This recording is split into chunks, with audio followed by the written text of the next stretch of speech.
Chicken കറി വയ്ക്കാം. വലിയ റെസിപ്പിയൊന്നുമല്ല, എനിക്ക് അറിയാവുന്നതുപോലെ ഒരു ചിക്കൻ കറി. ഇന്ന് ഞായറാഴ്ച ഒക്കെ അല്ലേ, ഞായറാഴ്ച ഒരു നെയ്ച്ചോറും ചിക്കൻ കറിയൊക്കെ ഇല്ലാതെ എങ്ങനെയല്ലേ. അതുകൊണ്ടൊന്നുമല്ല, ചിക്കൻ ഉണ്ടായിരുന്നു, അപ്പോൾ ഒരു കറി വെക്കാം. എൻ്റെ ഉമ്മയ്ക്ക് ഇടയ്ക്ക് ഉമ്മൻ്റെ ഫ്രണ്ട്സിനൊക്കെ കാണാൻ പോകുന്നൊരു പരിപാടിയുണ്ട്. ആ ടൈമിന് കൊണ്ടുപോകാൻ വേണ്ടിയിട്ട് എന്തെങ്കിലുമൊക്കെ ഒരു പലഹാരം ഉണ്ടാക്കും. അതിന് വേണ്ടി വാങ്ങിച്ച് വെച്ച ഒരു 500 ചിക്കൻ ഉണ്ട് ഇവിടെ. അത് വെച്ചിട്ടാണ് ഇന്നത്തെ നമ്മളെ പരിപാടി. മനസ്സിലായല്ലോ, ചിക്കൻ്റെ അളവാണ് ഉദ്ദേശിച്ചത്. എല്ലാവരും ഉണ്ടാക്കുന്ന പോലെ തന്നെ ഉള്ളി, തക്കാളി, വെളുത്തുള്ളി, ഇഞ്ചി ഇതൊക്കെ കോമൺ ആണല്ലോ. അപ്പോൾ നിങ്ങൾ ചോദിക്കും, ഇതിലിപ്പോൾ എന്താ വ്യത്യാസമുള്ളതെന്ന്. വ്യത്യാസമൊന്നും ഇല്ലാന്നേ, പക്ഷെ എനിക്കിതിൽ വ്യത്യാസം ഉണ്ടെന്ന് തോന്നുന്നേ, എനിക്ക് മാത്രം തോന്നുന്നേ ഒരു സംഭവം ഉണ്ട് കേട്ടോ. ഇതൊക്കെ കേൾക്കുമ്പോൾ നിങ്ങൾ വിചാരിക്കും ഇതിന് മാത്രം വലിയ സംഭവമാണോന്ന്. ഒന്നുമില്ല, സില്ലി മാറ്ററാണ്. നമുക്ക് ആകെ കിട്ടിയിട്ടുള്ളത് 4-5 പീസ് ചിക്കനാണ്. കാരണം എന്താ, നമ്മൾ പൊരിക്കാടുത്തല്ലോ. അപ്പോൾ അതിലേക്ക് വേണ്ടത് ഒരു 4 ടീസ്പൂൺ മല്ലിപ്പൊടി, 2 ടീസ്പൂൺ മുളക് പൊടി, 1 ടീസ്പൂൺ മഞ്ഞൾപ്പൊടി, 1 ടീസ്പൂൺ ഗരം മസാല. ഇത് 4 ഒന്നിച്ച് ഒരു ചൂടായ പാനിലേക്കിട്ട് പച്ചമണം പോകുന്നത് വരെ ഒന്ന് ഇളക്കി മറിച്ചെടുക്കുക. ഇതാണ് കേട്ടോ ഞാൻ നേരത്തെ പറഞ്ഞ വലിയ സംഭവം. അതൊക്കെ ഇപ്പോൾ അവിടെ നിൽക്കട്ടെ. നമുക്ക് കുറച്ച് കോമൺ ഇൻഗ്രീഡിയൻസ് ഉണ്ടല്ലോ, ഏത് തക്കാളി, ഉള്ളി, അതെല്ലാം നമുക്കൊന്ന് വേവിച്ചെടുക്കാം. ആദ്യം നമുക്കൊരു പാനോ കുക്കറോ എന്ത് വേണം, ഞാനിവിടെ എടുത്തിട്ടുള്ളത് കുക്കറാണ്. അപ്പോൾ അതിലേക്ക് എണ്ണ ചൂടാക്കി 2 കറാമ്പട്ട 2 കറാമ്പൂ ഇട്ട് നന്നായിട്ടൊന്ന് ചൂടാക്കി എടുക്കുക. അത് ചൂടായി കഴിഞ്ഞാൽ അതിലേക്ക് ഉള്ളിയിട്ട് നന്നായി വഴറ്റിയെടുക്കാം. വഴറ്റിയതിന് ശേഷം അടുത്തത് നമുക്ക് തക്കാളി ഇടാം.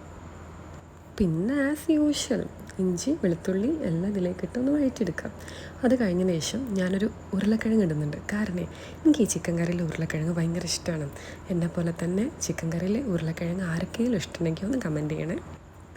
ഇതൊക്കെ ഒന്ന് ചൂടായി വരുന്ന സമയത്ത് നമ്മൾ 4-5 പീസ് ചിക്കൻ ഉണ്ടല്ലോ, അത് ഇതിലേക്ക് ഇട്ട് കൊടുക്കുക. അതും നന്നായിട്ട് ഇളക്കി കൊടുക്കുക. നന്നായിട്ട് അതിൽ മിക്സ് ആവണം.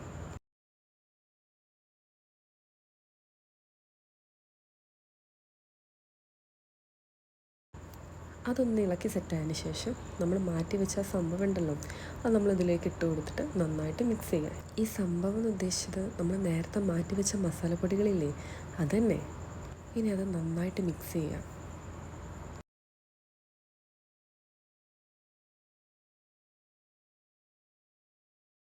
പിന്നെ ഇതെല്ലാം ഒന്ന് ചൂടായി വരുന്ന സമയത്ത് അതിലേക്ക് കുറച്ച് വെള്ളം ഒഴിക്കണം.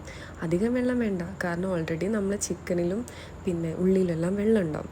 അപ്പോൾ അത് കാരണം കുറച്ച് വെള്ളം മതി. കുറച്ച് വെള്ളമായി ആ കറി ഒരു നല്ലൊരു തിക്നെസ്സിൽ നിൽക്കുന്ന സമയത്ത് അത് നെയ്ച്ചോറിലോ ചോറിലോ ചപ്പാത്തിക്കോ എന്തിനു കൂട്ടിക്കഴിഞ്ഞാൽ പ്രത്യേക ടേസ്റ്റാണ്. അതുകൊണ്ട് നമുക്ക് കുറച്ച് വെള്ളം മതി. അത് നന്നായിട്ടൊന്ന് ഇളക്കിയതിന് ശേഷം നമുക്ക് ഈ കുക്കർ അടച്ച് വെക്കാം. കുക്കർ അടച്ച് വെച്ച് ഒരു 3 വിസിൽ വന്നു കഴിഞ്ഞാൽ ഞാൻ ഓഫ് ചെയ്യും. ഓഫ് ചെയ്തിട്ട് ഞാനൊരു 3 to 4 മിനിറ്റ്സ് ഞാനൊന്ന് വെയിറ്റ് ചെയ്യും. കാരണം അത് ജസ്റ്റ് ഒന്നും കൂടി ഒന്ന് മിക്സ് ചെയ്ത് നന്നായിട്ടൊന്ന് കുക്കായി വരാൻ വേണ്ടിയിട്ട്. അത് കഴിഞ്ഞ് ഞാൻ എയർ കളഞ്ഞ് ഞാനത് തുറന്ന് നോക്കും. നമ്മൾ ആദ്യമൊക്കെ കളഞ്ഞതിന് ശേഷം കുക്കർ ഒന്ന് ഓപ്പൺ ചെയ്യുക. കുക്കർ ഓപ്പൺ ചെയ്യുന്ന സമയത്ത് ഒരു സ്മെല്ല് വരാനുണ്ട്. ആ സ്മെല്ല് എനിക്ക് ഭയങ്കര ഇഷ്ടമുള്ള സ്മെല്ലാണ്. അതിപ്പോൾ ഞാൻ തന്നെ വെക്കണമെന്നൊന്നുമില്ല കേട്ടോ. അയൽപക്കത്ത് വെച്ചാലും ഉമ്മ വെച്ചാലും കല്യാണ വീട്ടിൽ വെച്ചാലും എനിക്ക് ഈ തുറക്കുന്ന സമയത്ത് വരുന്ന ആ ഒരു സ്മെല്ലിനോട് പ്രത്യേക തരം ഇഷ്ടമാണ്. പറഞ്ഞ് ഏതോ കല്യാണ വീട്ടിലെത്തി. അതുപോട്ടെ, തൽക്കാലം നമുക്ക് നമ്മളെ കറി നോക്കാം. കറി നമുക്കൊന്നുകൂടി ചൂടാക്കാം. ലോ ഫ്ലെയിമിലിട്ട് ചൂടാക്കാം. ഇപ്പം നമ്മൾ അതിലേക്ക് കുറച്ച് കറിവേപ്പിലയും കുറച്ച് മല്ലിയിലയും ചേർക്കാം.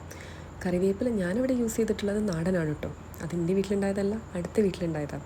അപ്പോൾ നിങ്ങൾ വിചാരിക്കും ഞാൻ കട്ടുകൊണ്ട് വന്നതാണ്. അല്ല കേട്ടോ, താത്താൻ്റെ വീട്ടിൽ നിന്ന് പറിച്ച് വന്നിട്ടുള്ളതാണ്. അവർ പറഞ്ഞിട്ട് പറിച്ച് വന്നിട്ടുള്ളതാണ്. അപ്പോൾ അതിലേക്ക് മല്ലിയില, അത് എവിടെ നിന്നും വിചാരിക്കേണ്ട, മാർക്കറ്റിൽ നിന്ന് വാങ്ങിയ മല്ലിയില അരിഞ്ഞ് വെച്ചത് ഇട്ടിട്ടുണ്ട്, ഒരു ടേസ്റ്റിനും ഒരു ഭംഗിക്കും ഒക്കെ വേണ്ടിയിട്ട്. അപ്പോഴേ നമ്മളെ ചിക്കൻ കറി സെറ്റായിട്ടുണ്ട്. ഇത് നമുക്ക് നെയ്ച്ചോറിൻ്റെ കൂടെയോ ചപ്പാത്തിൻ്റെ കൂടെയോ അതൊക്കെ നിങ്ങൾ ഇഷ്ടത്തിനനുസരിച്ച് കഴിക്കാം. ഇന്ന് പക്ഷെ ഞാൻ കഴിക്കാൻ പോകുന്നത് നെയ്ച്ചോറിൻ്റെ കൂടെ കേട്ടോ. ഇതാണ് ഫൈനൽ ലുക്ക്. എങ്ങനെ ഉണ്ടെങ്കിലും കമൻറ്റ് ചെയ്യണം കേട്ടോ. എന്നാലല്ലേ എനിക്ക് തെറ്റുകളൊക്കെ തിരുത്താൻ പറ്റുള്ളൂ. ഇപ്പം ഞാൻ വെച്ചതിൽ എന്തെങ്കിലും ഒരു പിഴവുകളുണ്ടെന്ന് വെച്ചാൽ അതും കമൻറ്റ് ചെയ്യണം കേട്ടോ. ഇനി നമുക്ക് അടുത്ത വീഡിയോയിൽ കാണാം കേട്ടോ. Stay tune.